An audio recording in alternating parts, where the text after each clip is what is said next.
안녕하세요. 저는 오늘 제가 최근에 겪은 정말 말도 되지 않는 일을 말씀드리려고 합니다. 아마 많은 분들이 안 믿으실 수도 있을 만큼 드라마나 영화에서나 나올 법한 소재이지요. 하지만 제가 그걸 겪었고 너무 속상한 마음에 이렇게 말씀을 드리게 됐어요. 우선 저는 32살 여자입니다. 결혼을 한 지는 1년이 조금 넘었고요. 남편은 저보다 2살 연하입니다. 제 친구의 지인 소개로 해서 우연히 만나게 되었고 2년 정도 연애를 하다가 결혼을 하게 되었어요. 남편은 저보다도 2살이나 연하다 보니까 아직 사회초년생 무렵이었고 그나마 조금 더 안정적이고 자리를 잡은 제가 남편과 연애를 할 때 항상 돈을 더 부담했던 것 같아요. 그래도 아깝거나 그러지는 않았어요. 그만큼 남편을 사랑했으니까요. 남편은 저보다 미의가 어렸지만 일찍 어려서 아버님이 돌아가셨어서 철이 빨리 들었다고 할 만큼 무척이나 성숙하고 마음까지 넓은 남자였죠.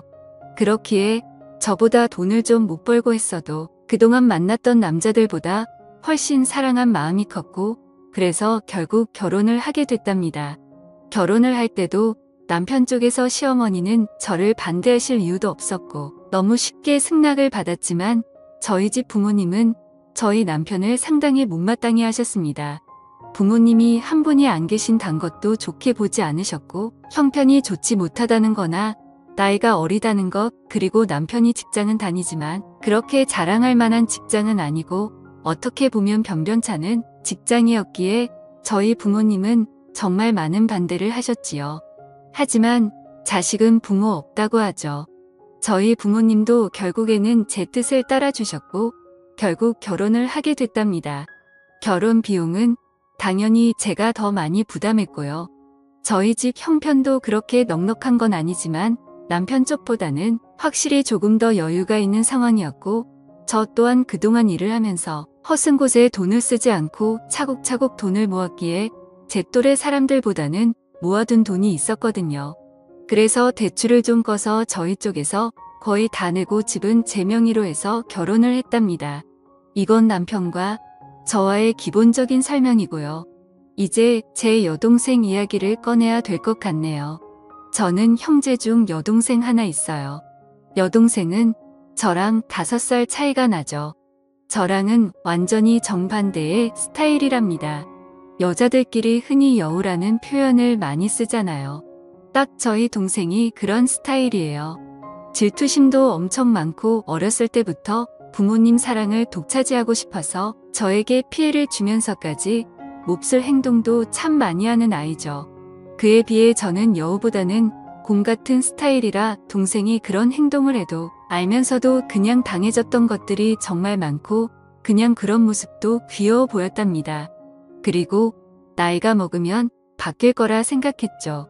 하지만 여동생은 나이가 먹을수록 더 철이 없어졌고 자기 멋대로였어요. 어렸을 때부터 남자친구를 사귀기 시작해서 톡하면 거짓말치고 집에 들어오지 않는 게 일상이었고 그래서 부모님 속도 많이 썩이고 대학교 가서는 남자를 잘못 만나서 애를 가진 적까지 있습니다. 그때 저희 집은 정말 난리가 났었죠.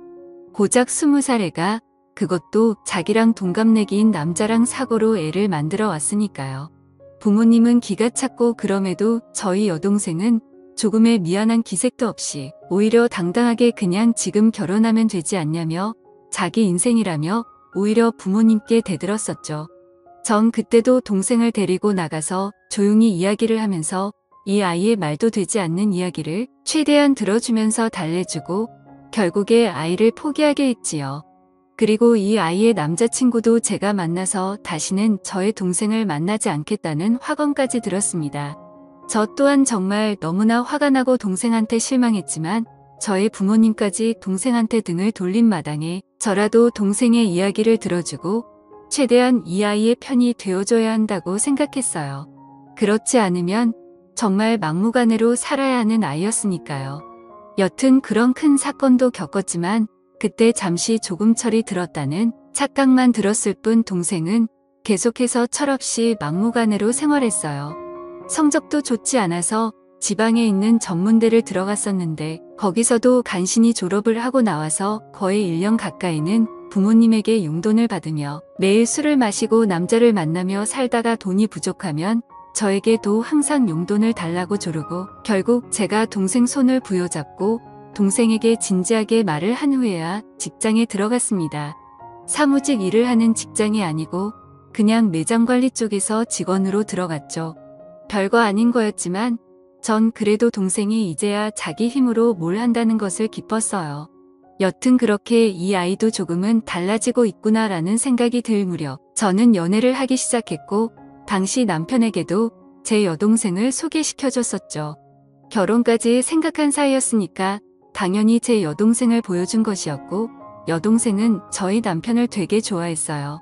앞에서도 말했듯이 저희 남편이 저보다도 성숙한 사람이었고 그렇기에 여동생이 저희 남편에게 정말 버릇없이 굴고 예의 없이 행동해도 남편은 다 귀엽다라고 하며 여동생의 응석을 다 받아줬어요. 그러다 보니까 어느 순간부터는 여동생이 먼저 저희 남편을 불러서 같이 놀자고 조르기 시작했고요. 저는 그래도 여동생이 저희 남편을 좋아하고 잘 따르는 것에 안도를 하고 남편 또한 여동생을 정말 귀여운 동생이라고 생각하는 것이 보여서 결혼 전부터 셋이 종종 모여서 많이 놀았습니다. 그리고 여동생이 남편에게 따로 연락을 하고 만나자고 전화를 해도 저는 그냥 아무렇지도 않았어요. 왜냐하면 여동생이 워낙에 철부지다 보니까 친구도 몇 명 없거든요.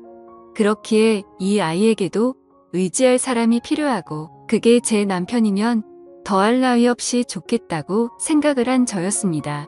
남편 또한 저에게 여동생과 연락하거나 둘이 만나는 일이 있어도 항상 저에게 말을 했었죠. 그렇게 관계를 유지하다가 결혼을 하게 돼서 신혼여행을 갈 때도 여동생은 본인도 따라가겠다고 엄청 떼를 썼습니다. 그때 정말 애먹었어요. 하지만 남편이 하루 내내 동생을 달래서 겨우 뜨지 말리고 다녀왔지요. 그렇게 신혼여행도 다녀오고 행복한 결혼 생활을 하고 있던 무렵 어느 날 갑자기 여동생이 저희 신혼집에 찾아왔어요. 그것도 아주 밤 늦게 말이죠. 저와 남편은 깜짝 놀라서 무슨 일이냐고 물었지만 대답을 하지 않더라고요. 그래서 바로 저희 부모님께 전화를 걸었더니 여동생이 너무 자진위박을 해서 뭐라 한마디 했더니 집을 나가 버렸다고 하더라고요. 저는 여동생에게 어서 집으로 들어가서 부모님께 말씀드리라고 했지만 저희 남편은 저와는 정반대로 동생을 다독여주며 달래줬어요. 동생은 결국 그날 집에 안 들어갔고 저희 집에서 생활을 하기 시작했답니다. 집에 돌아가도 자기는 또 뛰쳐나올 거라고 차라리 여기서 살고 싶다고 몇 날 며칠을 때를 써서 저는 끝까지 반대했지만 결국 남편이 허락을 했고 동생은 저희 집에서 생활을 하게 됐지요. 저희 부모님 댁과 저희 집은 꽤 거리가 있었고 그렇다 보니 당연히 여동생은 원래 일하던 곳을 그만두고 저희 집 근처 카페에서 오후에 잠깐 피트타임으로 하는 일을 하며 툭하면 저희 남편에게 연락을 해서 어디 놀러가고 싶다며 빼를 섰지요. 그리고 저와 남편이 퇴근을 하고 돌아와서 셋이 집에 있을 때도 동생은 항상 남편 옆에 붙어 있고 저는 집안일을 하거나 떨어져 있었어요. 아니 더 정확히 이야기하면 여동생이 저를 질투하듯이 남편에게 먼저 가서 아연을 떨고 항상 남편을 졸졸 쫓아다녔지요.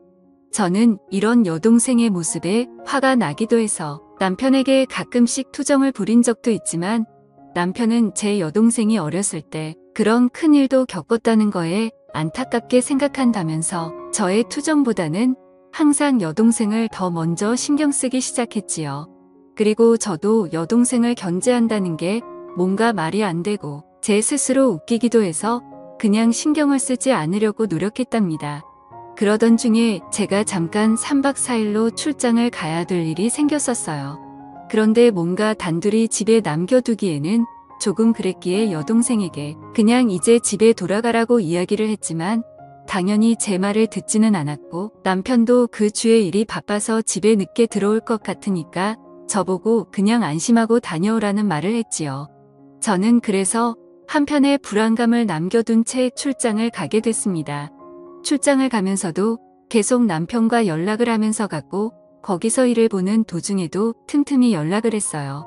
그러다가 거기 일정이 예정보다 하루 일찍 마치게 되었고 그냥 거기서 하루 쉬고 올 순 있었지만 저는 바로 그날 출발해서 집에는 새벽에 도착을 하게 되어서요.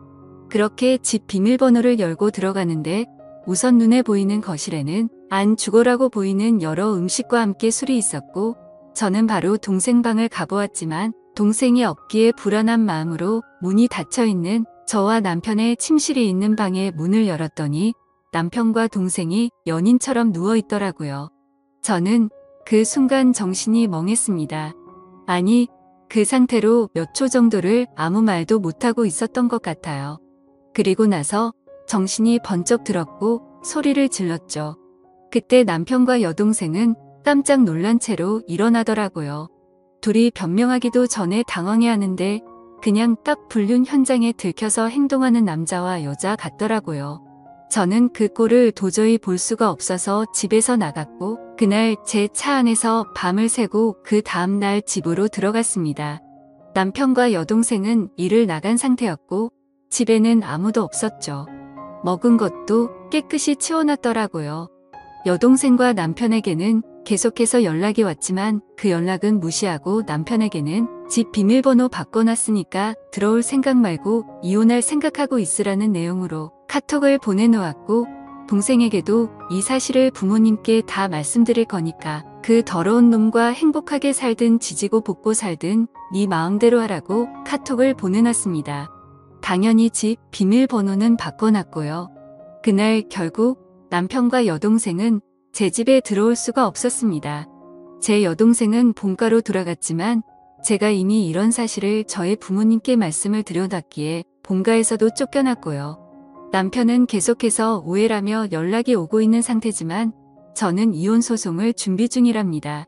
여동생과는 연을 끊을 것이고요. 저한테 이런 일이 벌어졌다는 게 아직도 안 느끼네요. 지금까지 제 사연을 들어주셔서 감사합니다.